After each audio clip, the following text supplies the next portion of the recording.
much. So thank you, first of all, to the organizers for giving me the possibility to come here and present some recent research, which is based on joint work with my colleagues from Berlin, namely Benedikt Janel, Paul Keeler, and Robert Patterson.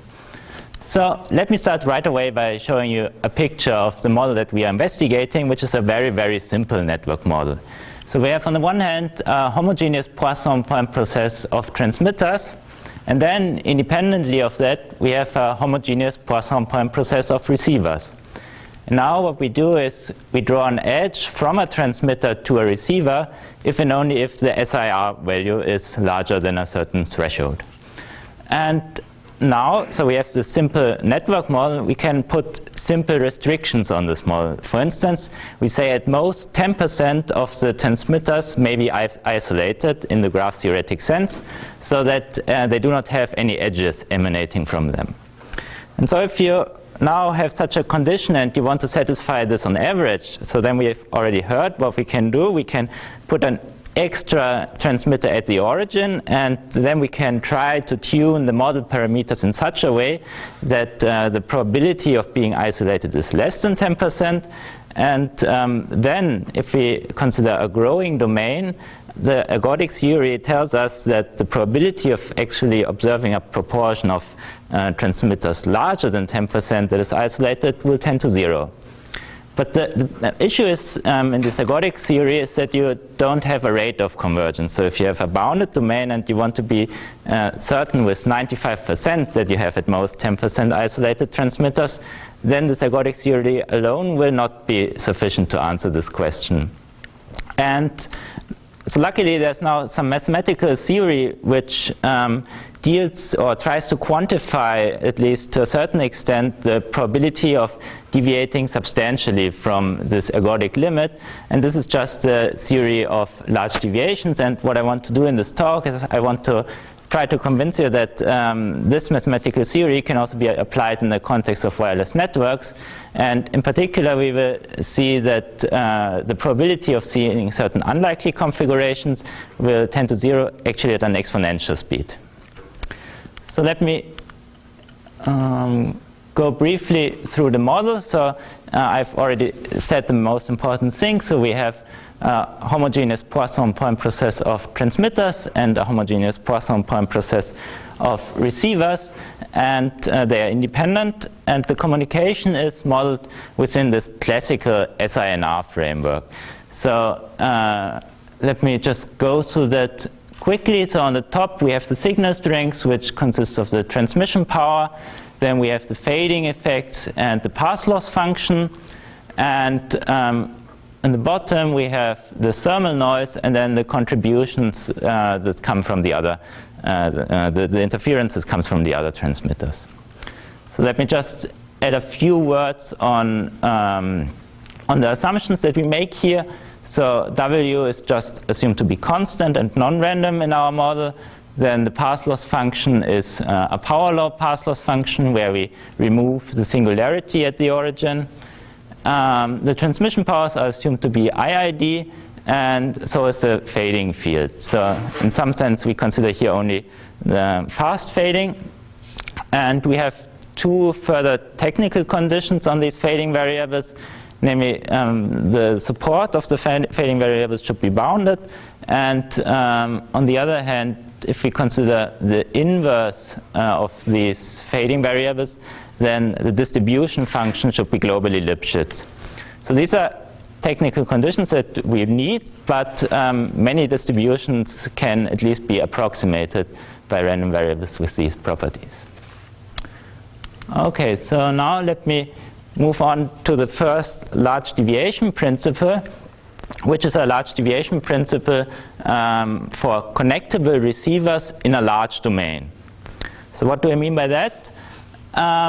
So to each transmitter xi, we associate a certain set of reachable or connectable receivers yi, and these are just those ones to which an edge was drawn in the picture that I showed in the beginning. So these are those yj such that the SINR from xi to yj is larger than tau. And so this is first of all an abstract definition, but we have at least certain potential applications in mind where this could be useful. For instance, in D2D networks, if transmitters send directly to receivers without going via some base station. Or also, if we consider multi-hop networks, then this edge from the transmitter to the receiver could be seen as the first step in a possibly longer multi-hop route. And now, what kind of result do we get here? So we will obtain an exponential decay of the probability that an untypically large proportion of transmitters is frustrated or suffers from some frustration event, where this frustration event can, mathematically speaking, be actually any event that is can be encoded with these connectable receivers. But let me just give you a few examples for that, where to connect with what I've said in the beginning. So the most prominent example is maybe the example of isolation. So if the connectable receivers are actually the empty set, then this means that the transmitter is isolated. So this is certainly something that we want to avoid. Some other examples, maybe not as bad as being isolated, but still not desirable, is if I have only one possible choice where I can send data at an acceptable rate. And then maybe of interest in a multi-hop setting could be this third example. If all the connectable receivers are actually very closely to the, located closely to the transmitter, then it means I can only do very short hops, and this might also be undesirable. So these are the kinds of events that we can consider and can describe with the large deviation principle. And mathematically speaking, what we can do, we can consider averages over transmitters in a large domain. So this is mathematically precisely put in this notion of the empirical measure of the connectable receivers. And I mean, this is a complicated object, but it encodes some very important information. So for instance, if I evaluate this empirical measure at the singleton, which consists of the empty set, then what I get out is just the spatially averaged proportion of all isolated transmitters in my large box. And so we will show a large deviation principle for this empirical measure, and we will need two further notions or two further concepts. First of all, the concept of the Palmark measure of the connectable receivers. So I've said in the beginning that we consider a Poisson setting, but just by, if we want to even only consider Poisson setting in the large deviation principle, also non-Poissonian transmitters and receivers will appear. And then we have here this Palmark measure, which is in our case not normalized.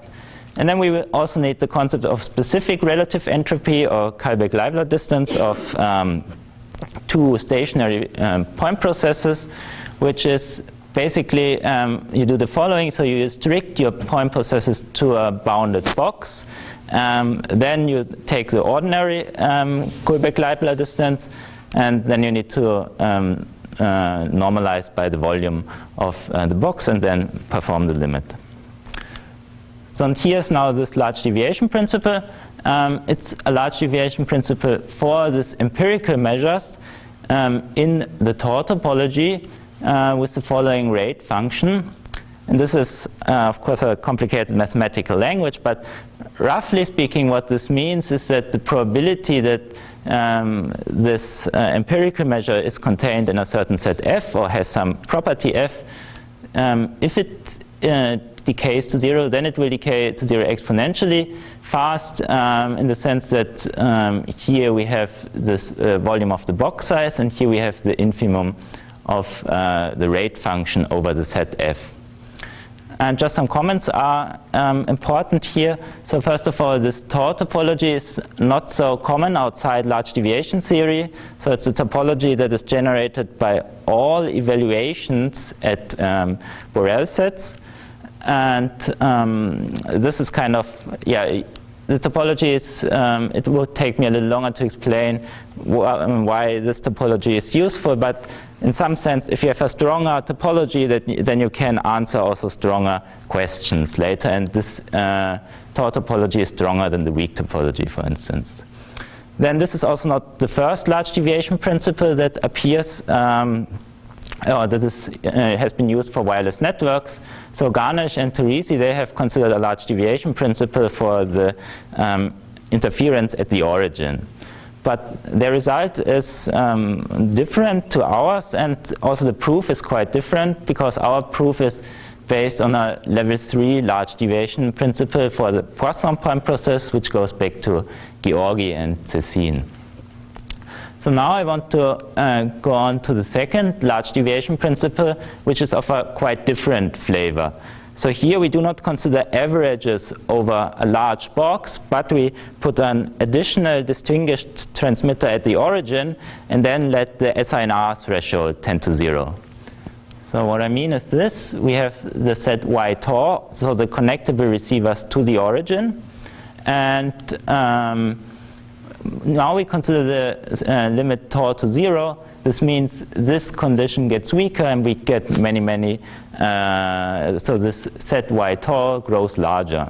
So just here's an illustration for this. Here you have these red and blue dots, and now if you consider the connectable receivers, this can be a quite large set. And the second large deviation principle will be about considering this guy here as a random counting measure, and then performing the limit tau to 0. So more precisely, we need to do some rescaling here. First, so at the end, we want to have a measure which lives on the Borel sigma algebra on the unit cube. And so what we need to do, if we have such a Borel set, we rescale this by tau to the -1 over alpha, so the set is blown up. Then we count how many connectable transmitters we have here. This will be a large integer, and to get some reasonable limit out, we need to bring this down again, and this needs to be done with this coefficient tau to the d over alpha. And yeah, then we again get some rate function out there. But probably I won't be more specific about this, but rather try to give you an idea about a way where you can apply this result. Namely, if you want to actually compute the probability that the origin is isolated. So if the SINR threshold tends to 0, this should also tend to 0. And in fact, what we see is that it tends to 0 at an exponential speed in this tau to the d over alpha. And we cannot even only see that it tends to 0 at an exponential speed, but we also have an expression for the coefficient in this exponential speed, which is this rather lengthy expression. So it is a variational characterization. But the downside is, of course, is that this variational characterization is very intractable. So we have here to perform an infimum over all stationary point processes. There are, of course, quite a few of them, but still there are some things that we can extract from this representation. So first of all, we can try to get an approximate solution or an approximate answer if we only restrict to the very special case of Poisson point processes. And now in the last 2 or 3 slides, I want to show that this approximation can actually be useful to deduce importance sampling algorithms. So let me go to this importance sampling idea, which is basically an idea how to use this large deviation theory to get more accurate estimates for rare event probabilities, such as probability of being isolated. So in general, the issue in estimating rare event probabilities is that if you want to do this by Monte Carlo simulation, since you have these events which occur so rarely, you need to perform a large number of simulations and to go in order to get a halfway accurate answer. And the idea, so this is a general problem in Monte Carlo simulation, and one attempt to solve or to alleviate the situation is by using importance sampling, which basically says you do not simulate with the true probability measure, but with a different probability measure where this rare event occurs or is more likely, so that you have a larger sample size where you can do the average. If you do this, then you will of course get a wrong answer, but you can correct this answer if you do or add in this averaging procedure the right likelihood ratios. And the question is then, what are good choices for this choice of for this change of measures? And the heuristic is that here the optimal choice of measures, change of measure, would be the conditional distribution under the rare event. The problem is that, or let's start with the good thing. The good thing is that in large deviation theory, if you consider the minimizers of the rate function, these also have the interpretation of as being the measures under which the rare event occurs with the highest probability, so to speak. So so that suggests that we should choose for these optimal Qs just the minimizers of the rate function. But the problem is, as I've said before, is that we cannot, or this optimization problem is intractable, but still what we can try is get an approximate answer by choosing not from the full set of stationary point processes, but for each y, we just choose a Poisson point process, a stationary Poisson point process with the optimal intensity. So that means for each y, we have one intensity, and in the end, this suggests to use an inhomogeneous Poisson point process. And if we perform this optimization, we get a Poisson point process with an intensity that is radially symmetric. And in terms of the radius, it has the following shape. Now, if we perform this importance sampling with this change of measure, we see that it works. So you cannot be sure that it works, so you have to try it. But in our case, it works, and it gives a variance reduction of your estimate of 80%. And that's it. Thank you very much for your attention.